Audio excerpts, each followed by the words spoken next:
భారత క్రికెట్ జట్టు మాజీ క్రికెటర్ శిఖర్ ధావన్ క్రికెట్ మైదానంలోకి అడుగు పెట్టిందంటే చాలు సంచలనమే.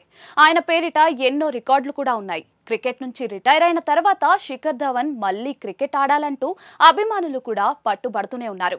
భారత క్రికెట్ జట్టు విజయవంతమైన క్రికెటర్లలో శిఖర్ ధావన్ కూడా ఒకరు. క్రికెటర్ గా మంచి పేరు సంపాదించుకున్న ధావన్ నిజ జీవితంలో మాత్రం ఎన్నో ఒడిదుడుకులు ఎదుర్కొన్నారు. ఇద్దరు పిల్లల తల్లి అయేషా ముఖర్జీని వివాహం చేసుకున్నాడు.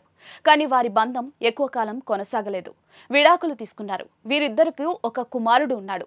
అయితే ధావన్ తన కుమారుడితో ఉన్న ఫోటోలను షేర్ చేస్తూ ఉంటారు. విడాకులు తీసుకున్న 2 ఏళ్ల తర్వాత తనపై వస్తున్న రూమర్స్ పై ధావన్ మౌనాన్ని వీడాడు. టైమ్స్ నౌ సమ్మిట్ 2025 కు సంబంధించి ఓ వీడియోలో ధావన్ ను స్నేహితురాల గురించి యాంకర్ ప్రశ్న అడిగింది. దానికి ఆయన స్పందిస్తూ, నేను పేరు చెప్పను కానీ నా ప్రపంచంలో అత్యంత అందమైన అమ్మాయి మాత్రం ఆమె అని తెలిపారు.